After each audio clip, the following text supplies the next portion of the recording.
আলহামদুলিল্লাহি নাহমাদুহু ওয়া নাস্তাঈনুহু ওয়া নাস্তাগফিরুহু ওয়া নু'মিনু বিহি ওয়া নাতাওয়াক্কালু আলাইহি ওয়া নাউযু বিল্লাহি মিন শুরুরি আনফুসিনা ওয়া মিন সাইয়্যাতি আ'মালিনা মান ইয়াহদিহিল্লাহু ফাহুয়াল মুহতাদি ওয়া মান ইউদ্লিল ফালান তাজিদ লাহু ওয়ালিয়্যাম মুরশিদা।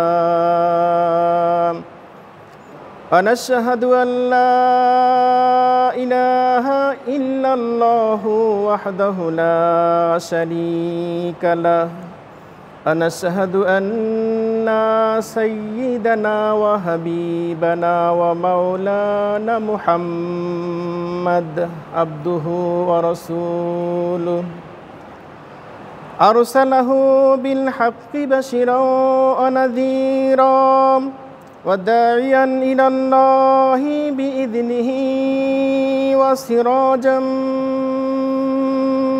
منيرا فقد قال الله تعالى في كلامه المجيد وفرقانه الحميد.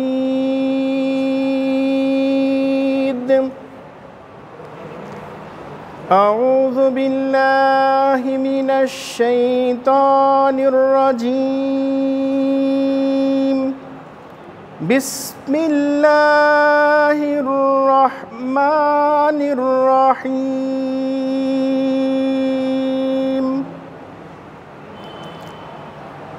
قل اللهم مالك الملك تؤتي الملك من تشاء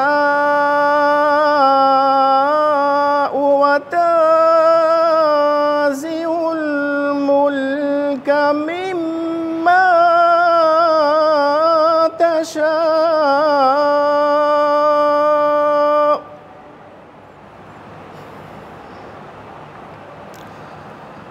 وتعز من تشاء وتذل من تشاء بيدك الخير إنك على كل شيء قدير.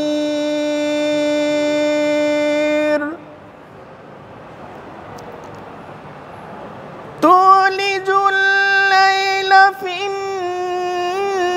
النهار وتولج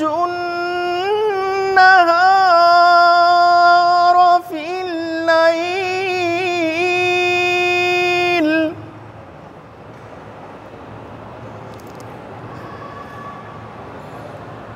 وتخرج الحي من الميت وتخرج الميت من الحي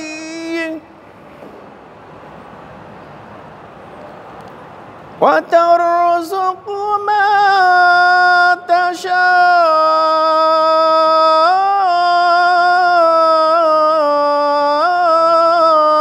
بغير حساب.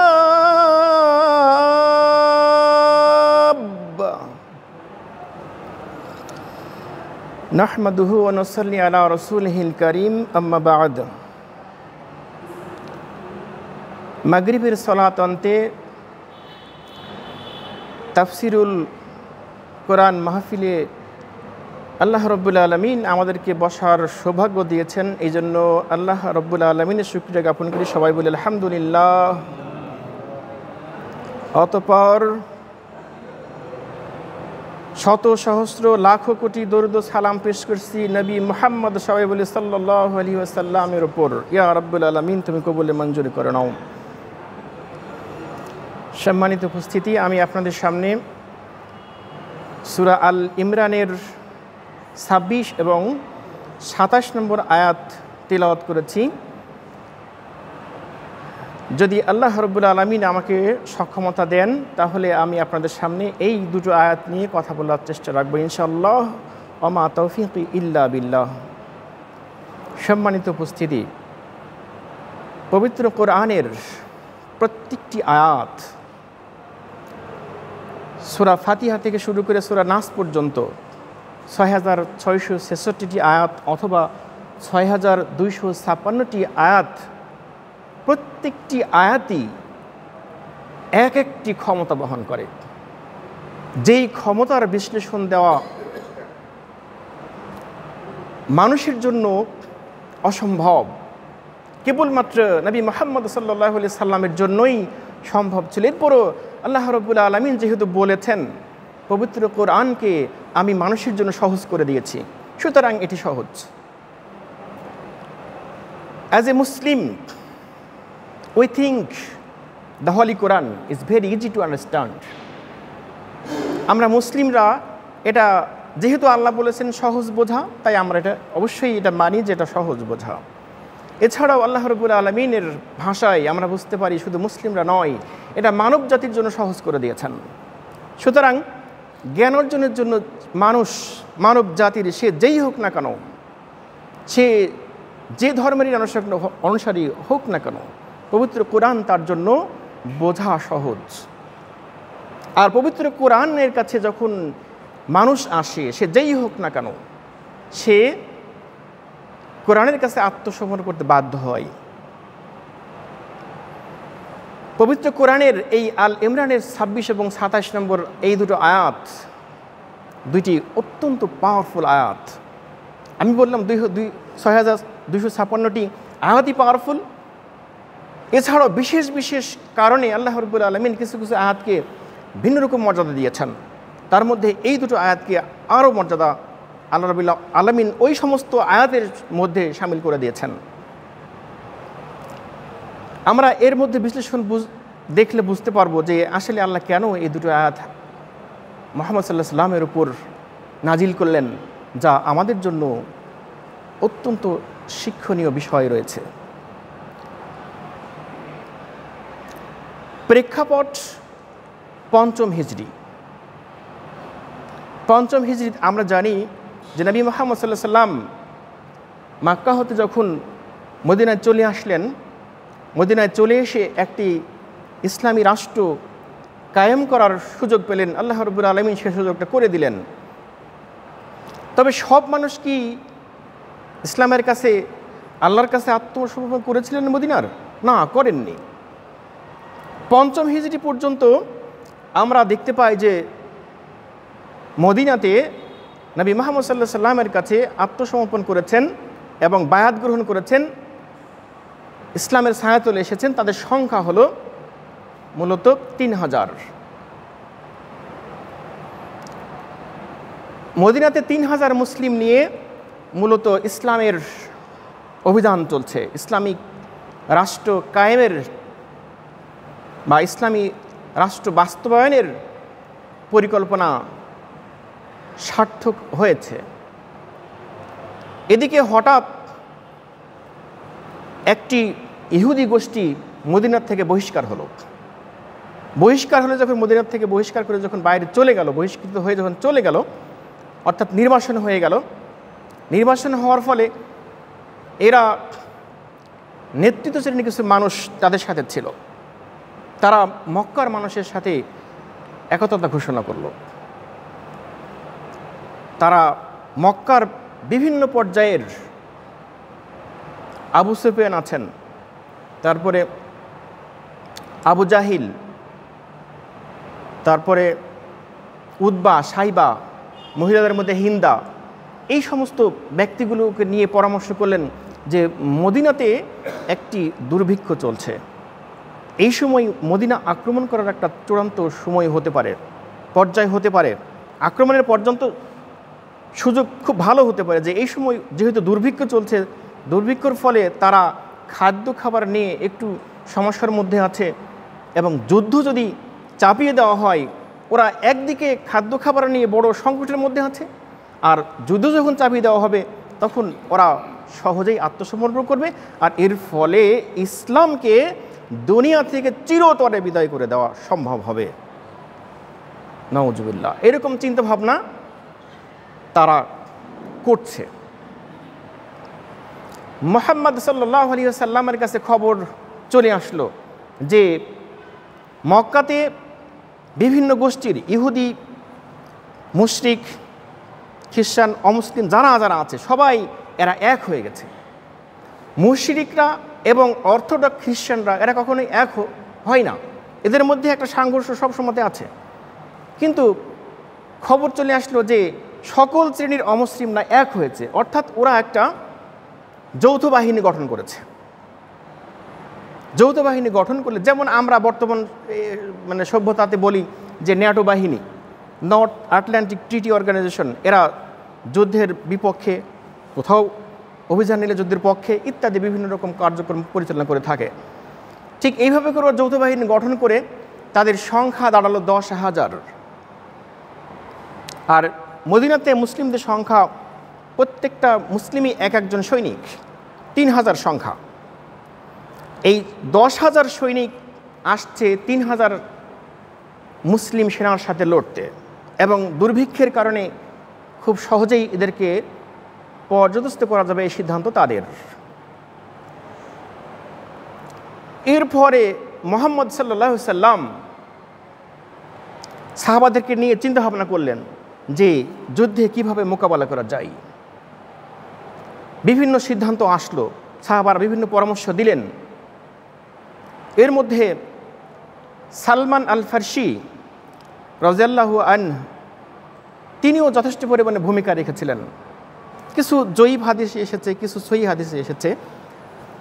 সহিহ হাদিসের মধ্যে বলতে গেলে কি যে সিদ্ধান্ত নবী মুহাম্মদ সাল্লাল্লাহু আলাইহি সাল্লামই দিচ্ছেন যে কিভাবে কি করতে হবে। মুহাম্মদ সাল্লাল্লাহু আলাইহি সাল্লামের সিদ্ধান্তে চূড়ান্ত, পরামর্শ দিচ্ছেন সেহেতু পরামর্শগুলো শুনতে হবে। হাদিসে এসছে, যেমন পরামর্শ আসছে সাহাবাদের পক্ষ থেকে যে আমরা মদিনার বাইরে যেয়ে, ওরা যখন অভিযান মদিনার দিকে নিয়ে আসবে, আমরা মদিনার বাইরে যেয়ে যে কোনো জায়গাতে যুদ্ধীদেরকে আটকাই দেব। কেউ বললেন যে এই অবস্থাতে মদিনার বাইরে খাদ্যের সংকট আছে, মদিনার বাইরে যেয়ে যুদ্ধ করাটা আমাদের পক্ষে কতটুকু সার্থক হবে এটা আল্লাহই ভালো জানেন, তবে আরও সিদ্ধান্ত নিতে হবে। তবে মুহাম্মদ সাল্লাল্লাহু আলাইহি সাল্লামের সিদ্ধান্তই চূড়ান্ত সিদ্ধান্ত। তিনি সিদ্ধান্ত নিলেন যে মদিনাতে প্রবেশের পথ একটা, 3 দিকে পাহাড় আছে, 3 দিকে পাহাড় উপর দিয়ে অতিক্রম করে মদিনায় প্রবেশ করা অসম্ভব।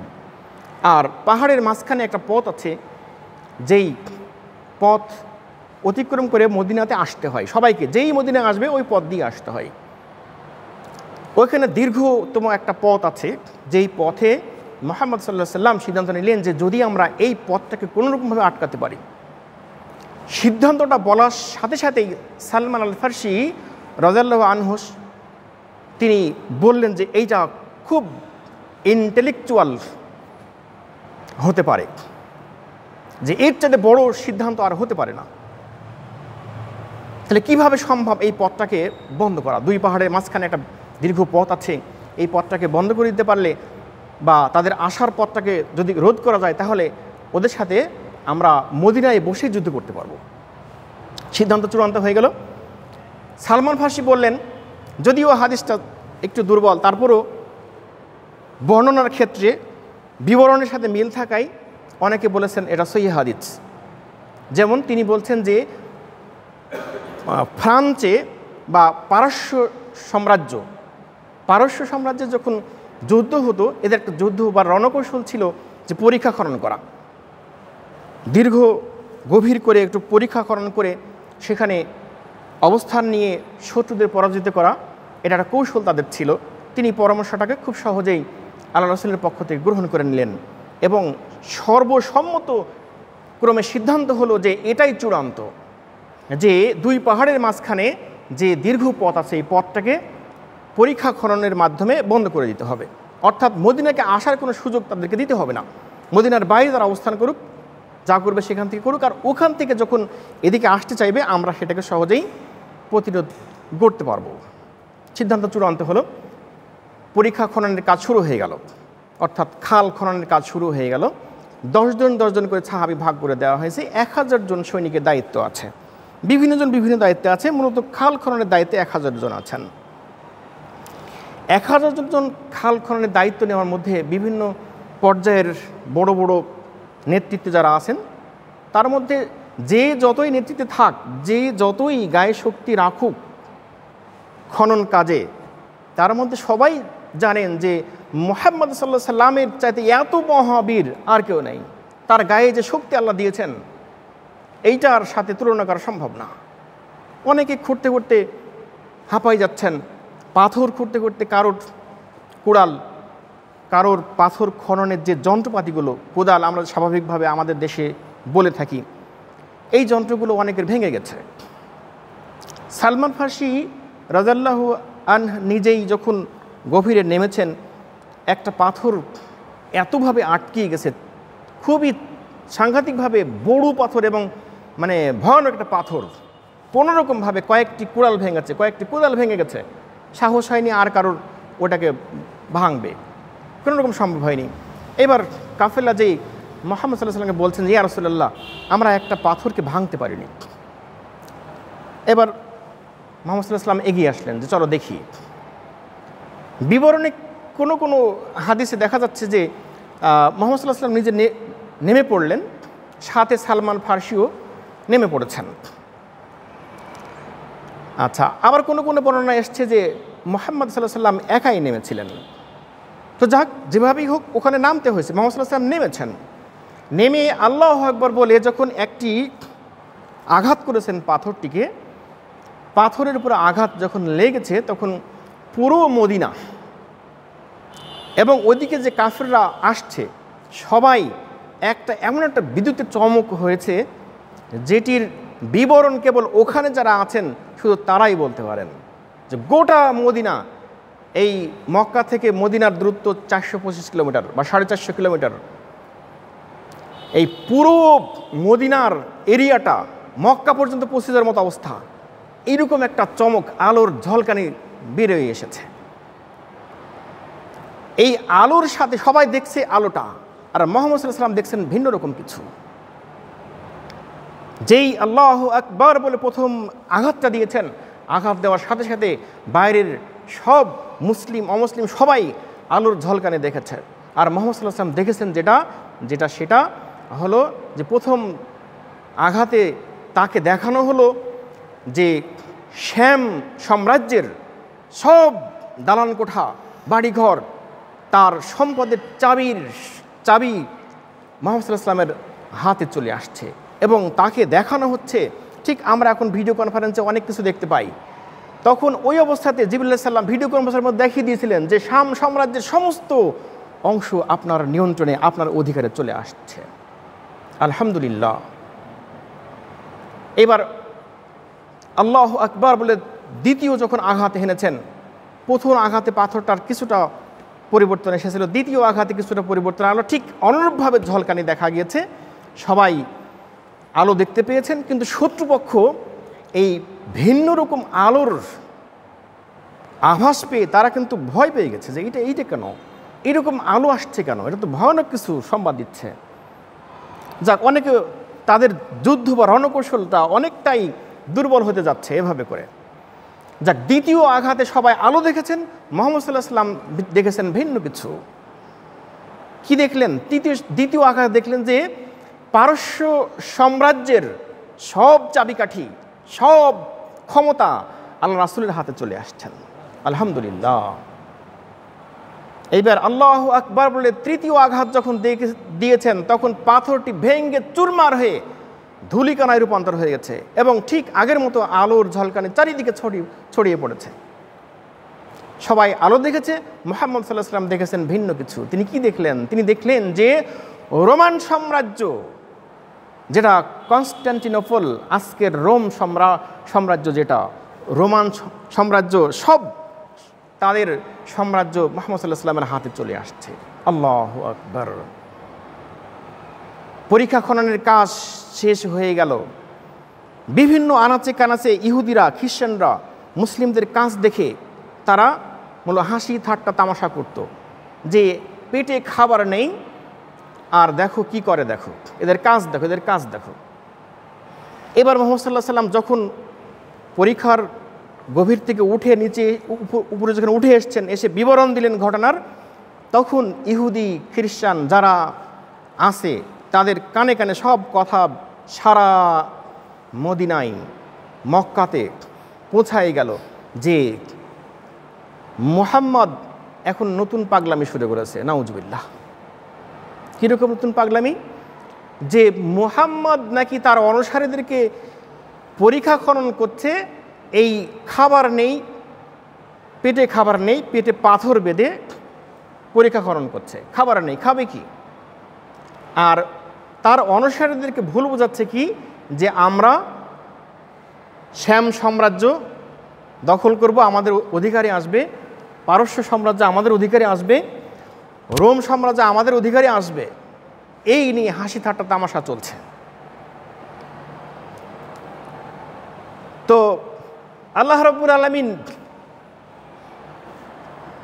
নবী নিয়ে হাসি ঠাট্টা তামাশা করবেন, এটা তো কখনো হতে দেবেন না, কখনোই সম্ভব না।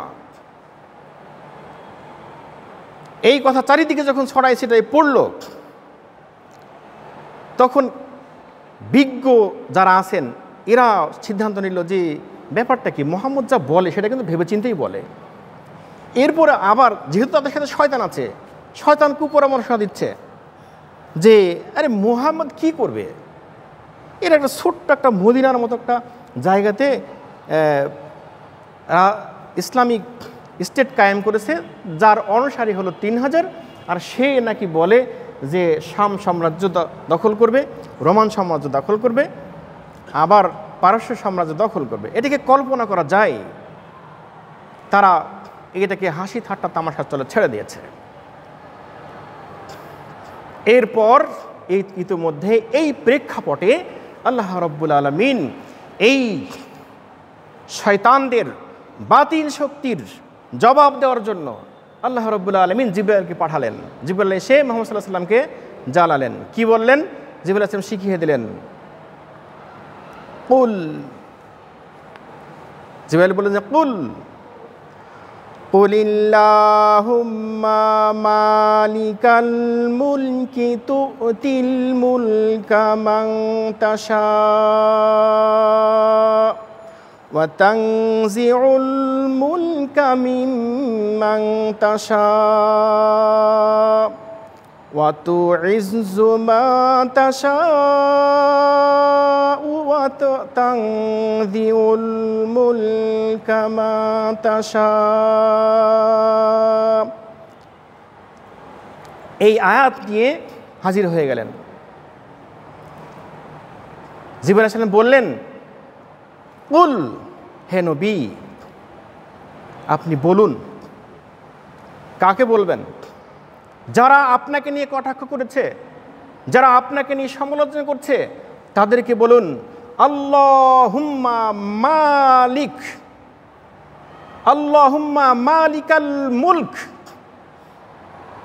হে আল্লাহ, আপনি বলুন হে আল্লাহ সাম্রাজ্যের মালিক। মালিক এখানে মালিক মানে যার অধিকারে কোনো কিছু থাকে, যিনি কোনো কিছুর সম্পদের বা কোনো কিছুর মালিক হয়ে থাকেন, তাকে আমরা মালিক বলে থাকি।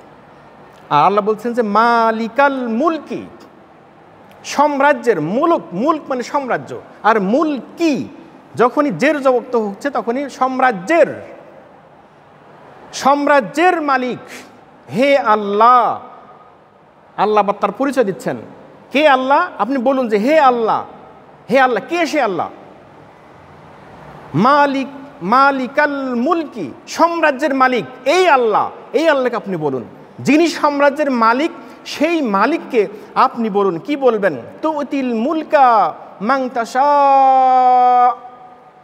আপনি বলুন যে হে আল্লাহ তুমি সাম্রাজ্যের মালিক, আর তুমি যাকে খুশি তাকে সাম্রাজ্য দিয়ে থাকো, রাষ্ট্রের ক্ষমতা তুমি তাকে দিয়ে থাকো। ওয়া তানজিউল মুলকা মিম্মান তাশা, আর তুমি যাকে খুশি সাম্রাজ্য চ্যুত করে থাকো, সাম্রাজ্য কেড়ে নাও। অর্থাৎ আল্লাহ বলে দিলেন যে হে নবী আপনি বলুন, কাকে বলুন?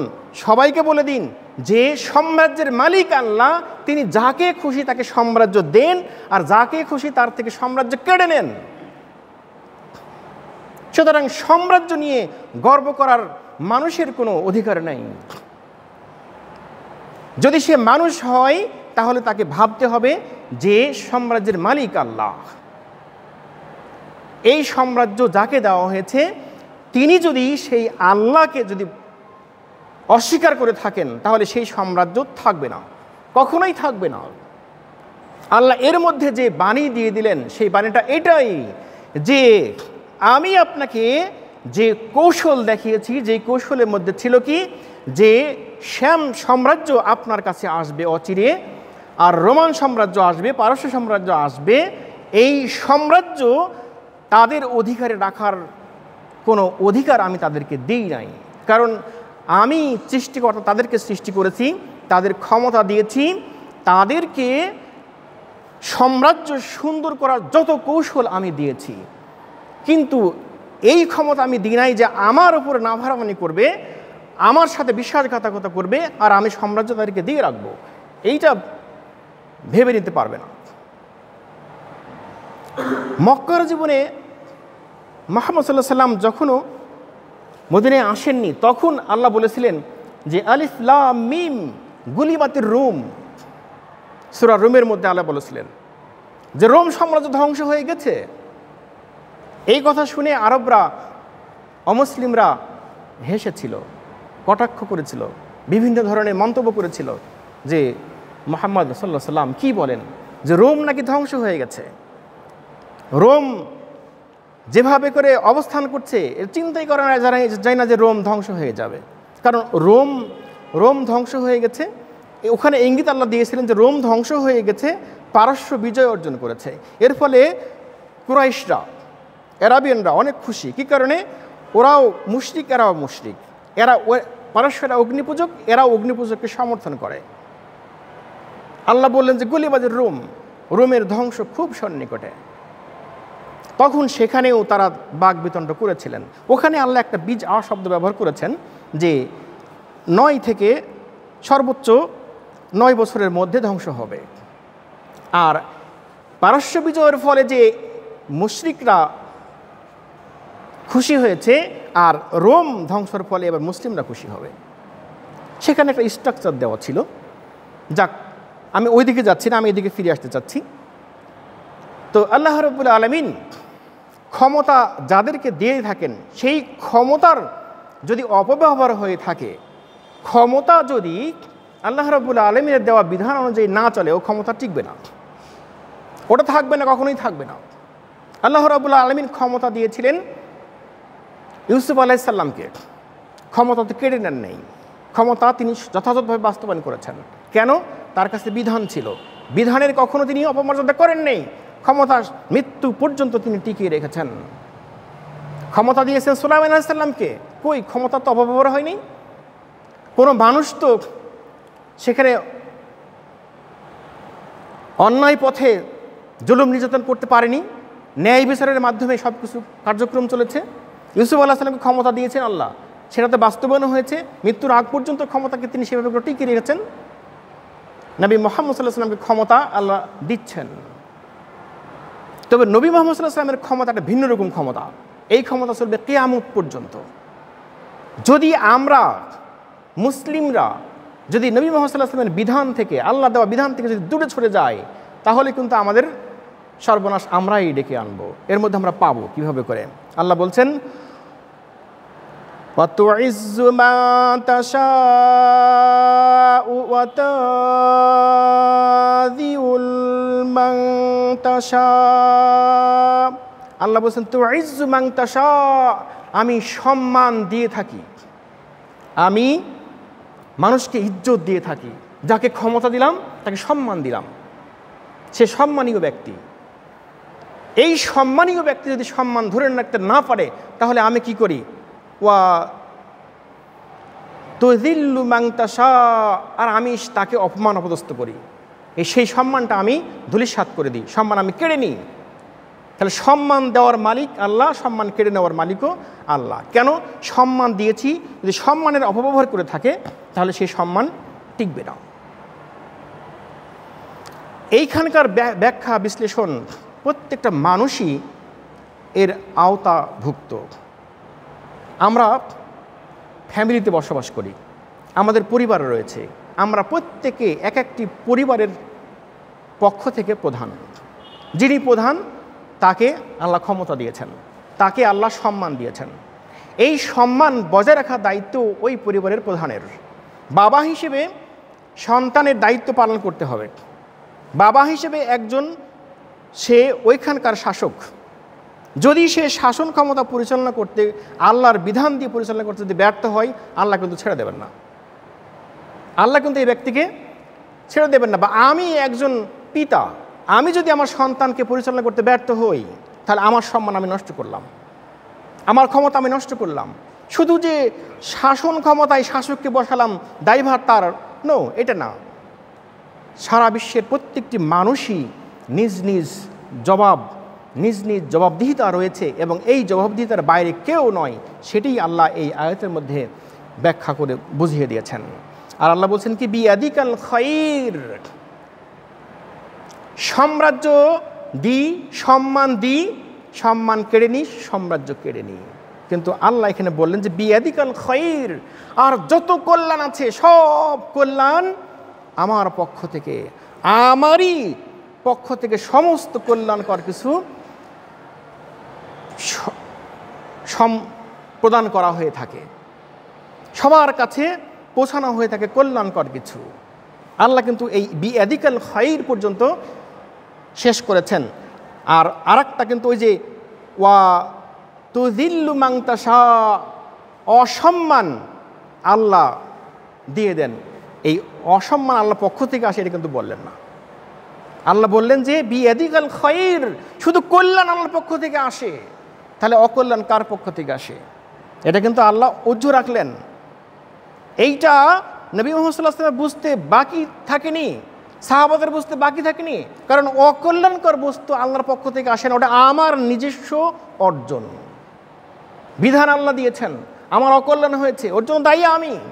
আমার সন্তান বিপদে গেছে, এই জন্য দায়ী আমি আল্লাহর বিধান দ্বারা আমার সন্তানকে পরিচালনা করতে ব্যর্থ হয়েছি, সেই অকল্যাণের দায়ভার আমার উপরে, আল্লাহর উপরে নয়। মুসলিমদের উপরে অমুসলিমদের প্রাধান্য এটি মুসলিমদের অর্জন, এটা মুসলিমদের শাস্তি আল্লাহর পক্ষ থেকে। এটা আল্লাহর সরাসরি বলেন নাই, কিন্তু তোমরা অর্জন করেছো, পেয়েছো। ফর এক্সাম্পল আমরা বলতে পারি কি, যে সাম্রাজ্যের আজকের বর্তমান বিশ্বের সাম্রাজ্য বলতে আমরা বুঝি যে আমেরিকান সাম্রাজ্য, ব্রিটিশ সাম্রাজ্য, এবারে ইউনাইটেড নেশন, এরা সারা বিশ্বকে কি করছে, নিয়ন্ত্রণে রেখেছে। এই পরিচালনা পরিষদের অধিকাংশই কিন্তু অমুসলিম, এরা মুসলিম নয়, এরা অমুসলিম। তাহলে এই অমুসলিম কেন আসলো এখানে? অমুসলিম এসেছে তাদের বুদ্ধি বিবেচনা কাজে লাগিয়ে। শয়তান যখন আল্লাহর কাছে যখন দাবি করলো যে পৃথিবীর জমিনের এমন কোনো জায়গা নেই যে আমি সিজদা করিনি তোমাকে, এক সিজদায় আমার 1000 বছর কেটে গেছে, আমি আজাজিল যখন ফেরেশতাদের মাধ্যমে তোমার জান্নাতের কাছে এসেছি, এখানেও আমি কোথাও তোমার কাছে সিজদা করতে বাকি রাখিনি। তা আমার সবচেয়ে বড় দাবি হলো যে যার কারণে আমি অবাধ্য হলাম, অভিশপ্ত হলাম, আমাকে কিন্তু ক্ষমতা দিতে হবে। আমি তার শিরা অপসারায় প্রবেশ করব, কেউ দেখতে পাবে না। আমি তার ক্ষতি করব, আমাকে কেউ দেখতে পাবে না।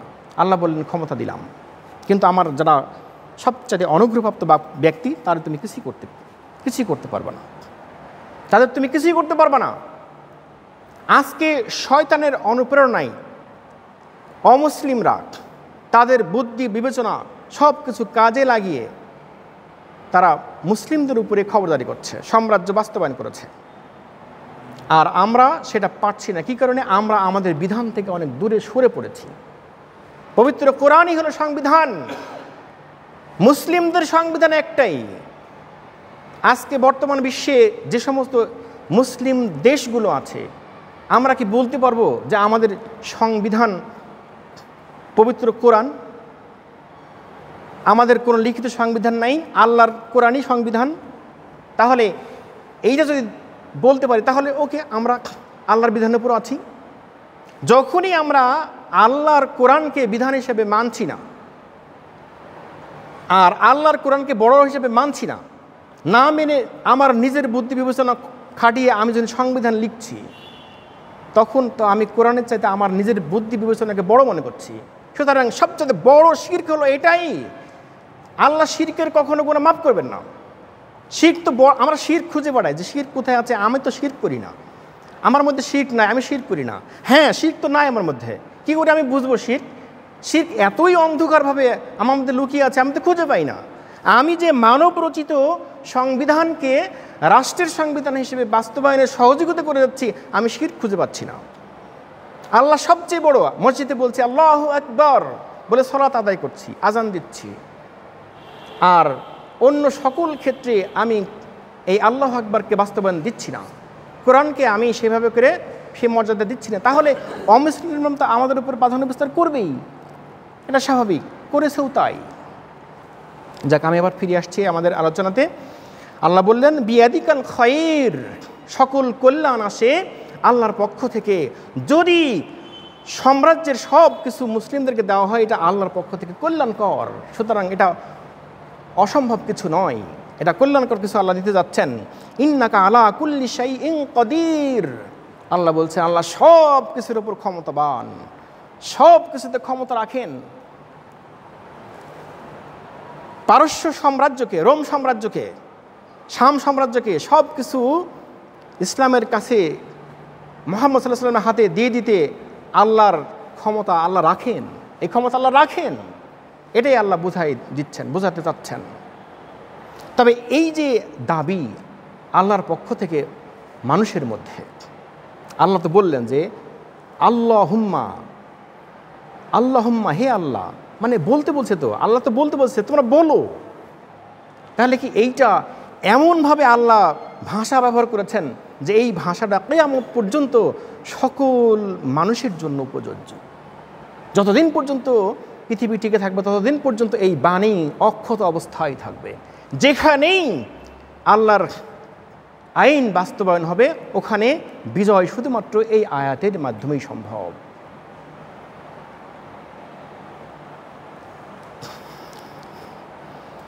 এরপরে আল্লাহ রাব্বুল আলামিন আবার ২৭ নম্বর আয়াতে বলছেন যে তুলিজুল লাইলা ফিন নাহার,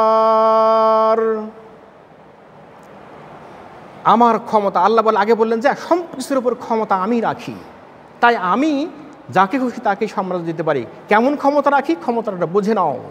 কি ক্ষমতা? যে তুলিজুল লাইলা, লাইল মানে রাত, লাইলা মানে রাতকে। যখন আমরা রাত যখন কে শব্দ যুক্ত করি তখন ওটা আরবিতে হয় লাইলা, মানে রাতকে কি করি? লাইলা ফিন নাহারি, মানে দিনের মধ্যে, দিনের মধ্যে। নাহার মানে দিন, আর নাহারি মানে দিনের, একটা র যুক্ত হয়ে গেল, অফ, ইংরেজিতে বলা হয় প্রিপোজিশন অফ। যেমন আমরা বলি রহিম, আর বলি রহিমের, মানে কোনো কিছু রহিমের আছে। এখন আল্লাহ ঠিক এইভাবে ভাষা ব্যবহার করছেন যে রাতকে দিনের মধ্যে প্রবেশ করাই এই ক্ষমতা আমি রাখি। রাতকে দিনের মধ্যে কিভাবে করে? একটুখানি লক্ষ্য করলে আমরা পেয়ে যাব। আমরা কিছুদিন আগেই মাগরিবের নামাজ পড়েছি কখন, আর এখন পড়ছি কখন, আর কয়দিন পরে আমরা 5:15 মাগরিবের আজান দেব। তাহলে কি দিনের অংশ কমে যাচ্ছে না? রাতের অংশ দিনের মধ্যে চলে যাচ্ছে না? আবার এক সময় আসবে কি মাগরিব হবে 7টায়, এই যে দিনের অংশ রাতে চলে গেল, আবার রাতের অংশ দিনে চলে গেল। এই জন্য আল্লাহ বলছেন যে তুলিজুল লাইলা ফিন নাহার, আমি রাতকে দিনের মধ্যে প্রবেশ করাই, অর্থাৎ আমি রাতকে ছোট করে দিই, দিয়ে দিন বড় করে দিই। আমরা বলি আহ্নিক গতি আর বার্ষিক গতি। সৌর বছর আর চন্দ্র বছর, দুটো বছর আছে। দুটো হিসেবে দুটো আছে, দুটোর হিসেবে এখানে আল্লাহ দিয়েছেন। আর কি বলছেন যে অতুলিজুন নাহার ফিল লাইল, নাহার দিনকে আমি রাতের মধ্যে প্রবেশ করাই, অর্থাৎ দিনকে ছোট করে দিয়ে রাত বড় করে দিই। এই ক্ষমতা আমি রাখি, এই ক্ষমতা আমি রাখি। আর কোনো সাম্রাজ্য আমি মুসলিমদের কাছে দিতে পারবো না, এই কথা তোমরা মানো। অর্থাৎ একদিকে আল্লাহ রাব্বুল আলামিন নবী মুহাম্মদ সাল্লাল্লাহু আলাইহি সাল্লামের অনুসারীদেরকে একটা উৎসাহ দিচ্ছেন যে দেখো, আমি রাতকে ছোট করে দিনকে বড় করে দিই, দিনকে ছোট করে রাতকে বড় করে দিই, ক্ষমতা আমার, কোনো মানবের পক্ষে সম্ভব নয়। সুতরাং একদিকে কাফের মুশরিকদের ভয়ের ব্যাপার, তাই তো এটা তো আল্লাহ করে থাকেন, তাহলে আল্লাহ এটা করতে পারলে কেন সাম্রাজ্য করতে পারবে না? হ্যাঁ, ভয় তো পেয়েছে তারাই, যারা বুঝেছে তারা ভয় পেয়েছে, আর মুসলিমরা উৎসাহ পেয়েছেন। এভাবে আল্লাহ কথা বলছেন। তারপরে অতুখরিজুল হাইয়া মিনাল মাইয়িত, আরও চমৎকার কথা আল্লাহ এক্সাম্পল দিচ্ছেন যে আরও ক্ষমতা আমার কি আছে, যে অতুখরিজুল হাইয়া, হাইয়া হাইয়া মানে জীবিতকে, হাইয়া হাই মানে জীবিত, আর হাইয়া জীবিতকে, জীবিতকে কি করি? মিনাল মাইয়িতি, মৃতের, মাইয়িত মানে মৃত, মাইয়িতি মানে মৃতের, মৃতের মধ্য থেকে জীবিতকে আমি বের করে নিয়ে আসি। এই ক্ষমতা আমি রাখি, এই ক্ষমতা আমি রাখি। আর রাজ্যকে আমি মুসলিমদের হাতে দিতে পারবো না, এই ক্ষমতা আমার নেই। এটা তো কে বিশ্বাস করো? যে বিশ্বাস করো তার জন্য সর্বনাশ, তার জন্য ধ্বংস। তো হাইয়া জীবিতকে মৃতের মধ্যে থেকে আল্লাহ কীভাবে বের করে নিয়ে আসেন? হাইয়া ধরে নিতে পারি আমরা যে গাছে একটা ফল ঝুলছে, এই ফলটা, গাছটা তো জীবিত, গাছটা জীবিত, ফলটা যখন আসে গাছে আমরা পেড়ে নিয়ে আসছি, ফলটা তখন কিন্তু মৃত হয়ে যাচ্ছে। ফলের মধ্যে যে বীজ থাকছে সে বীজ কিন্তু মৃত। ফল আমরা খাচ্ছি, আমরা খাদ্য খাবার খাচ্ছি, যে বীজ ব্যবহার করছি বীজ কিন্তু মৃত। তাহলে এই মৃতকে না, অর্থাৎ মৃতর মধ্যে থেকে আবার জীবিত জীবন বের করে নিয়ে আসছেন। অর্থাৎ বীজটা ছিল মৃত, আল্লাহ আবার নতুন করে গাছ জন্মাচ্ছেন। একটা আমের আঁটি মৃত, আমের আঁটির থেকে আল্লাহ নতুন গাছ দিচ্ছেন। এখান থেকে মনীষীরা আবার বিশ্লেষণ দিয়েছেন যে মৃত থেকে আল্লাহ মৃতের মধ্যে থেকে জীবিতকে বের করে নিয়ে আসেন। অর্থাৎ মানব সৃষ্টির রহস্য এখানে আছে, মানব সৃষ্টির রহস্য এখানে আছে, যে নারী এবং পুরুষ, স্বামী এবং স্ত্রীর মধ্যে যে স্পার্ম আছে, এটা নিজ নিজ শরীরে মৃত। এই মৃত স্পার্মকে আল্লাহ কাজে লাগিয়ে নতুন মানুষ সৃষ্টি করে নিয়ে আসছেন। এটা কে করছেন? আল্লাহ করছেন। সুবহানাল্লাহ। এই মৃতর মধ্যে থেকে আল্লাহ জীবিতকে নিয়ে আসছেন। আবার আল্লাহ এক্সাম্পল দিচ্ছেন কি? অতুখরিজুল মাইয়াতা মিনাল হাইয়্যি, আর মৃত, জীবিত মৃত সব কিছু, এই সমস্ত বিষয়গুলো আল্লাহই করে থাকেন। কখনো মৃতের মধ্যে থেকে জীবিতকে নিয়ে আসছেন, আবার জীবিতের মধ্যে থেকে মৃতকে নিয়ে আসছেন। এই এক্সাম্পল আল্লাহ দিয়েছেন মূলত মুসলিমদেরকে একটা অনুপ্রেরণা দেওয়ার জন্য, আর অমুসলিমদেরকে একটা ভয়ের মধ্যে ফেলে দেওয়ার জন্য। কারণ অমুসলিমরা ভাববে যে হ্যাঁ, কথা তো সত্য, কেউ কি পারবে? একটা ডিম যখন, মুরগি যখন জীবিত তখন ডিম দিচ্ছেন, এই ডিম কোনো মানুষের পক্ষে সম্ভব এখান থেকে বাচ্চা বের করা, বাচ্চা ফোটানো? আল্লাহই পারেন। গাভীর স্তন থেকে দুধ বের করে নিয়ে আসছি, জীবিত গাভীর থেকে।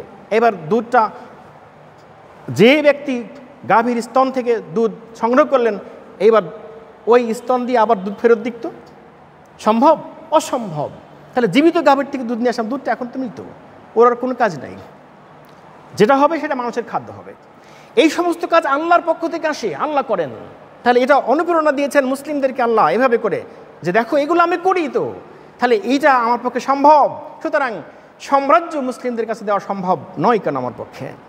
এরপরে আল্লাহ কি বলছেন? ওয়াতারযুকু মান তাশাউ বিগাইরি হিসাব, আমি যাকে খুশি তাকে অসম্ভব পরিমাণে, আনলিমিটেড, এত পরিমাণে সম্পদ, রিজিক দান করি যে সে কল্পনাও করতে পারবে না। অর্থাৎ এই আয়াতটা মুসলমানদের জন্য আর একটা বিজয়, যে বিজয় সামনে আসছে, চূড়ান্ত বিজয় সামনে আসছে। এরা অনুপ্রেরণা এখান থেকে হয়। অর্থাৎ আল্লাহ বলছেন যে আজকে ক্ষুধার্ত হয়ে আছো মদিনার মুসলিমরা, এই ক্ষুধার্তকে নিমিষের মধ্যে সব কিছু দুর্ভিক্ষ কাটাই দিয়ে খাদ্য শস্যে সব ভরপুর করে দিতে পারে আমি আল্লাহ রাব্বুল আলামিন। এই আয়াতের বাস্তবায়ন তখনই হয়েছে।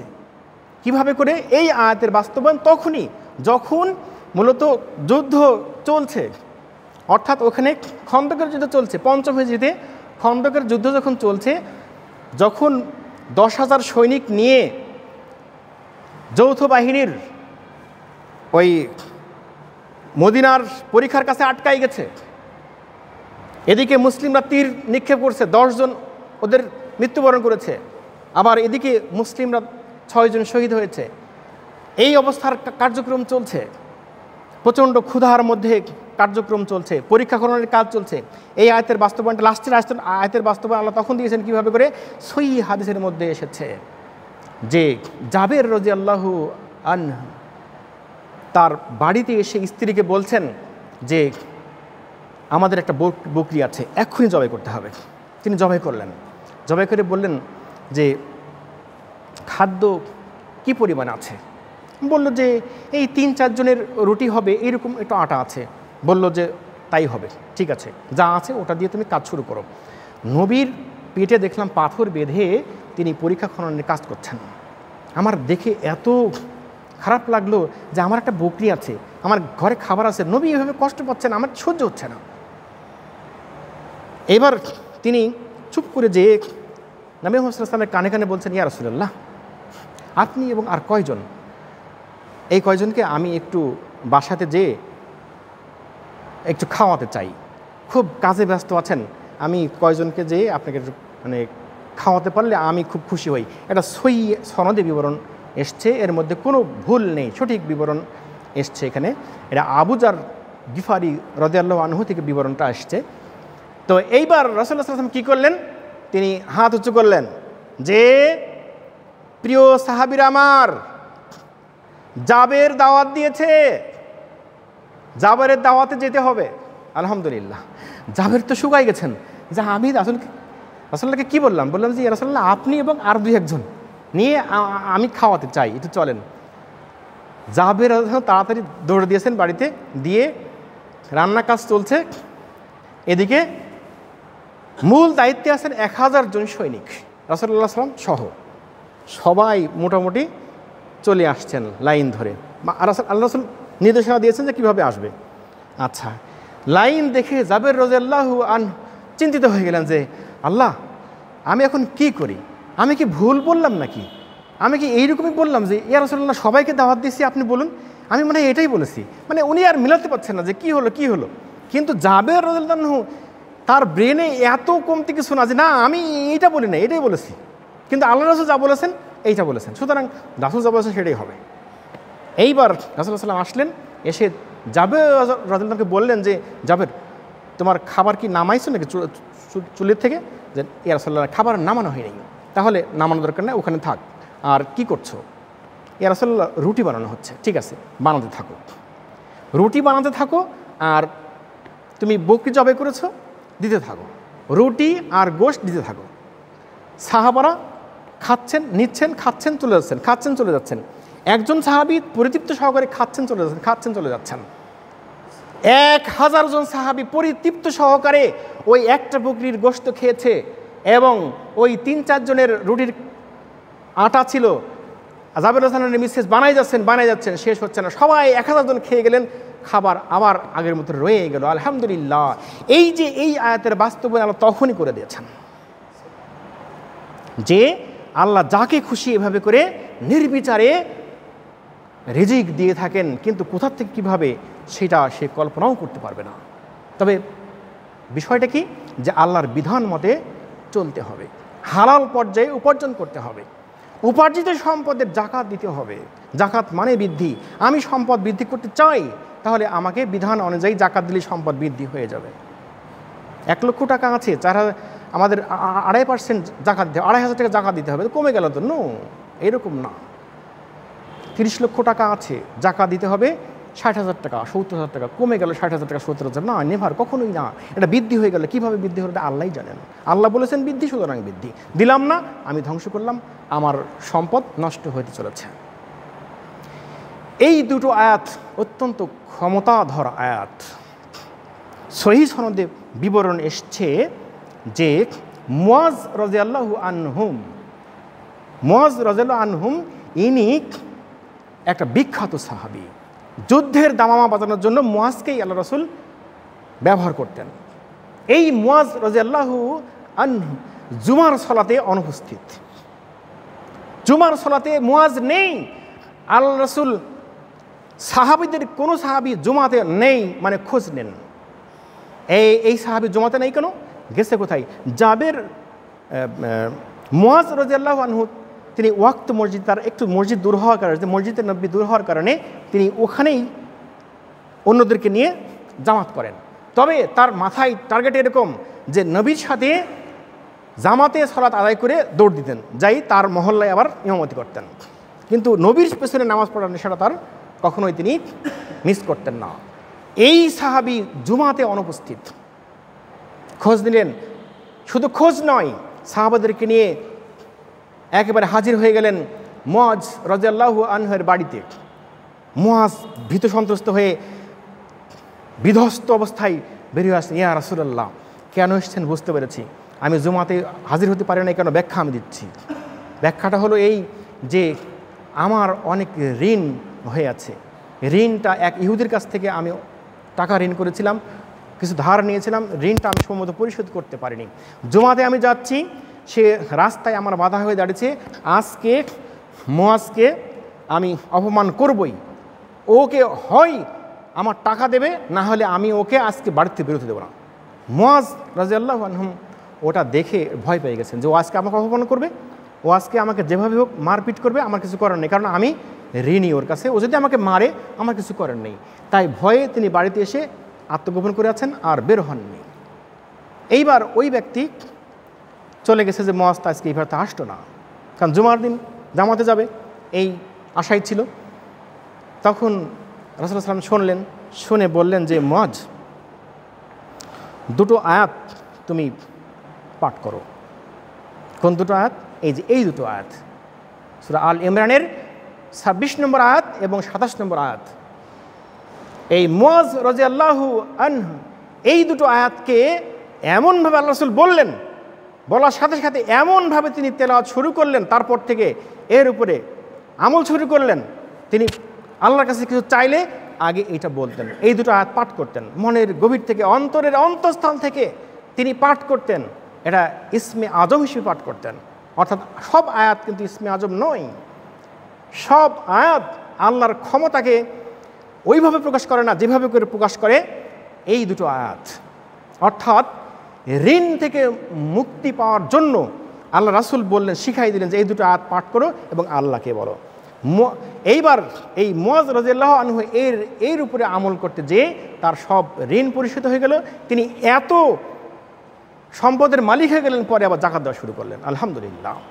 তাহলে বিধান মাফিক জীবনযাপন করে এই দুটো আয়াত পাঠ করে অন্তরের অন্তঃস্থল থেকে আল্লাহর কাছে চাইলে আল্লাহ দিয়ে দেবেন। সেই রকম সুযোগ আমাদেরকে তৈরি করতে হবে। আল্লাহ আমাদেরকে এরকম সুযোগ তৈরি করার সুযোগ করে দিন। ইয়া রাব্বুল আলামিন, আমরা দীর্ঘক্ষণ বসে সূরা আল ইমরানের 25, 26 এবং 27 নম্বর আয়াত এর উপর সংক্ষিপ্ত তাফসির শোনার সুযোগ পেয়েছি। আল্লাহ আমাদের এই তাফসির অনুযায়ী জীবনযাপন করার সুযোগ করে দাও।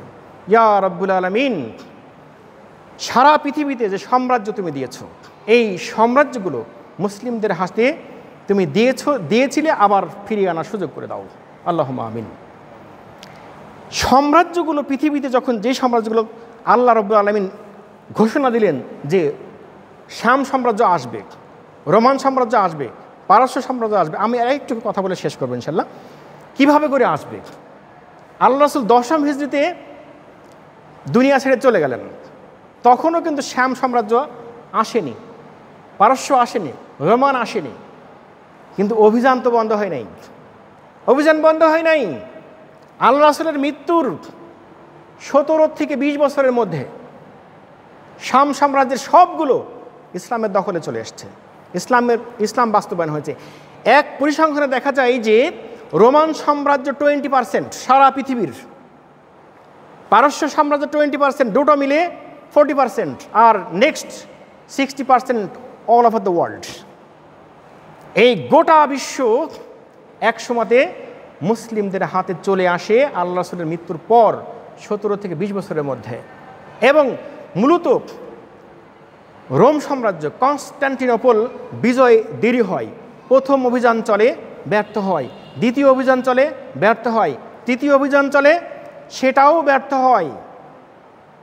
এইবার চতুর্থ অভিযান, যে আল্লাহর রাসূল বলেছেন ওই পরীক্ষা খনন করতে যে শ্যাম সাম্রাজ্য সব ইসলামের ছায়াতলে আসবে, পারস্য সাম্রাজ্য আসবে, এসেছে, বাকি আছে আর শুধু রোম সাম্রাজ্য।